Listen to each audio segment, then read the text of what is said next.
আমি Sonali, motivational speaker, life coach and guiding on law of attraction. Think and grow rich, অর্থাৎ সোচো আর আমির বানো। এই বইটা সবার পড়া উচিত। এই বইটায় বলা আছে যে যদি তোমার মন ভাবতে পারে এবং বিলিভ করতে পারে তাহলে তুমি তা অ্যাচিভ করতে পারো।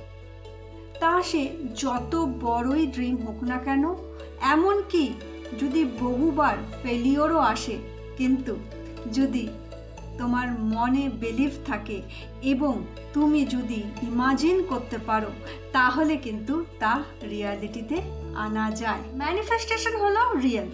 তুমি যে এনার্জি ইউনিভার্সকে দেবে, ইউনিভার্স কিন্তু সেই এনার্জি তোমাকে ফিরিয়ে দেবে। আর এই এনার্জিকে ফিরিয়ে দেওয়ার নামই হচ্ছে ল অফ অ্যাট্রাকশন। আর এই ল অফ অ্যাট্রাকশন শুরুই হয় ইমাজিনেশন দিয়ে। অর্থাৎ যা চাইছো সেটা যদি ইমাজিন করতে পারো, সেটা যদি বিলিভ করতে পারো, তাহলেই কিন্তু ল অফ অ্যাট্রাকশন কাজ করে। আর এই নিয়ে থিঙ্ক অ্যান্ড গ্রো রিচ বইটাতে খুব সুন্দরভাবে বলা আছে এবং সেই জন্যেই বইটার নাম দেওয়া হয়েছে ভাবো এবং আমির বানো। আজকের ভিডিওতে কথা বলবো যে কিভাবে ম্যানিফেস্টেশনের সত্যি হয় এবং কিভাবে করলে হয়। ল অফ অ্যাট্রাকশন সত্যি একটা সায়েন্স। ল অফ অ্যাট্রাকশন হচ্ছে একটা শক্তি যা দিয়ে লাইফ বদলানো যায়। যদি আমার চ্যানেলে নতুন হন তাহলে অবশ্যই চ্যানেলটিকে সাবস্ক্রাইব করে নেবেন। যদি এই ধরনের ভিডিও আপনার ভালো লাগে তাহলে লাইক এবং কমেন্ট করে জানাবেন। আর যদি কোনো টপিক নিয়ে জানার থাকে তাহলে সেটাও আমাকে কমেন্ট করে জানাতে ভুলবেন না। ল অফ অ্যাট্রাকশন হলো একটা চয়েস বন্ধু। তোমার কঠিন ডিসিশন তোমার পুরো পরিস্থিতি বদলাতে পারে। ল অফ অ্যাট্রাকশন অনুযায়ী যদি তুমি বিশ্বাস করো এটা হবে তো হবে। তুমি যদি মানো তুমি যা ভাবো, তুমি যা বলো তা সত্যি হবে, তাহলে সেটাই হবে। যখন তুমি যা ভাবো, তুমি যা বলো সেই অনুযায়ী তুমি অ্যাকশন করতে শুরু করো, ইউনিভার্সও আপনি তোমার রাস্তা বানাতে থাকে। ভিজুয়ালাইজেশন কাজ করে বন্ধু। ভিজুয়ালাইজেশন তখন কাজ করে যখন তুমি নিজেকে চেনো এবং এটা জানো তুমি কি করতে চাও, আর তার ওপর তুমি কাজ করতে শুরু করে দাও। একটা পাগলপানের জরুরি হয়, একটা দিওয়ানাপানের জরুরি হয়।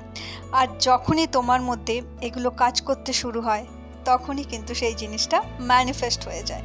কখনো কখনো কোনো জিনিস একটু লম্বা সময় নেয় ম্যানিফেস্ট হতে। তার কারণ যতক্ষণ না তুমি যেটা চাইছো সেটা সাবকনসিয়াস মাইন্ড দিয়ে যায় ততক্ষণ কিন্তু সেটা ম্যানিফেস্ট হয় না। তাই কিছুটা সময় লাগলেও যদি সাবকনসিয়াস মাইন্ড পর্যন্ত সেই জিনিসটা চলে যায় তাহলে তা রিয়েল হয়ে যায়। ল অফ অ্যাট্রাকশন হলো তুমি যা ফিল করো তাই তুমি অ্যাট্রাক্ট করো। ইউনিভার্সের কাছে তুমি যে কোনো বড় জিনিস চাইতে পারো। হ্যাঁ, যে কোনো বড় জিনিস তুমি চাইতে পারো। দরকার শুধু প্রেজেন্টকে অ্যাপ্রিসিয়েট করা আর ফিউচারের জন্য অলওয়েজ মোটিভেট থাকা।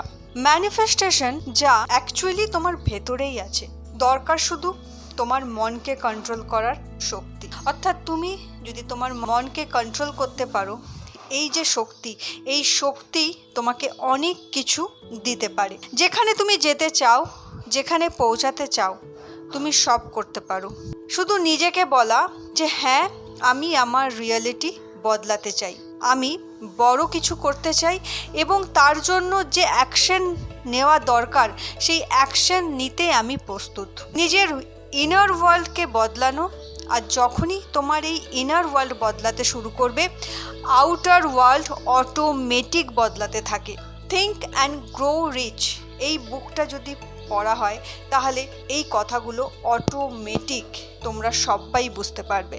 তুমি যা ভাববে তাই হবে। যদি ভয় পাচ্ছ যে কি করে এটা সম্ভব, তাহলে জেনে রেখো ভয় হলো জাস্ট একটা ইমোশন। Change your emotion.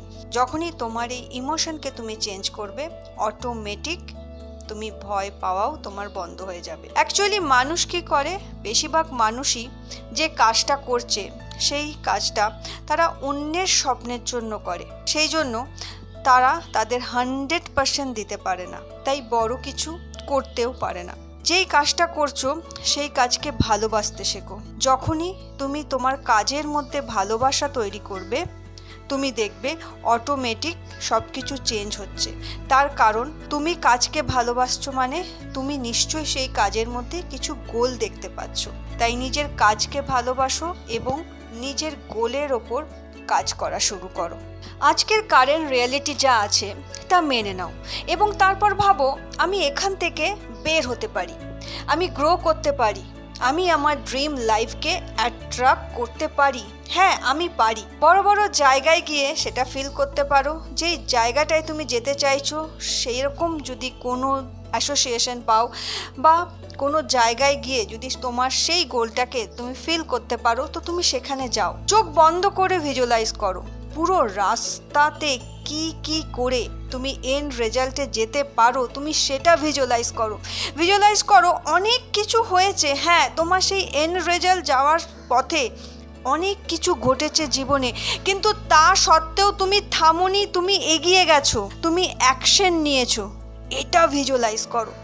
নিজের মাইন্ডকে বিলিভ দাও যে হ্যাঁ আমি পারি, হ্যাঁ আমিই পারি। এখানে কাজে দেয় খুব ভালো রাইটিং। তাই যেটা চাইছো সেটা লেখো, কারণ লেখার মধ্যেই কিন্তু ভাবনা আসে আর ভাবনা থেকে ইমাজিনেশন আসে। তাই লেখো। যেই ফ্রিকোয়েন্সিতে ফোকাস করবে সেই ফ্রিকোয়েন্সি কিন্তু অ্যাট্রাক্ট করবে। তাই যা বেশি বেশি শুনবে ভাববে তাই দেখবে তোমার আশেপাশে ঘটছে। তাই খুঁজে বার করো এমন কি রিজন আছে যাতে তুমি জিততে পারো, কারণ তুমি পাওয়ারলেস নয়, তুমি চেঞ্জ করতে পারো। হ্যাঁ, তুমি পারো। ভিজুয়ালাইজেশন করার সময় শুধু একটা কথা মনে রেখো যে ভিজুয়ালাইজেশন হলো সেই খোলা আকাশের উড়ন্ত পাখি। এই পাখিকে ধরে রেখো না, কারণ পাখি যদি ধরে রাখো তাহলে সেই পাখি কিন্তু কোনো দিনই আর উঠতে পারবে না। তাই ভিজুয়ালাইজেশনকে এমনভাবে উপলব্ধি করো যে তুমি যেটা ভাবছো সেটা খোলা আকাশে পাখি হয়ে উড়ে গেছে এবং সঠিক সময়ে সেই পাখি আবার তোমার কাছে ফিরে আসবে। এই বিশ্বাস নিয়ে, এই ভরসা নিয়ে নিজের ভিজুয়ালাইজেশনের পাওয়ারকে কাজে লাগাও। এবার বন্ধু অবশ্যই কমেন্ট করে জানিও তুমি কি কি ইমাজিন করতে পারো, তুমি কি চাইছো ম্যানিফেস্ট ঘটাতে নিজের লাইফে, আর কোন কোন জিনিসগুলো তুমি ইমাজিন করতে চাইছো। শুধু একটা কথা মনে রেখো বন্ধু, ইমাজিন তখনই করবে যখন তোমার এনার্জি খুব হাই থাকবে। আর এনার্জি হাই করবার জন্য ভালো পরিবেশে নিজেকে রাখো, সেই মানুষগুলোর সাথে ওঠা বসা করো যেখানে তুমি ভালো ফ্রিকোয়েন্সি তোমার হাই হচ্ছে, তাদেরকে শোনো যাদেরকে শুনলে তোমার মনে ভরসা আসছে এবং আশা আসছে। তাহলে বন্ধু কি কি ইমাজিন তুমি করতে চাইছো অবশ্যই কমেন্ট সেকশনে জানাও। আর যদি কোনো জায়গায় লাইফে কোনো ক্লিয়ারিটি চাইছো হোয়াটসঅ্যাপ করে আমাকে জানাও। খুব ভালো থেকো। Thank you so much.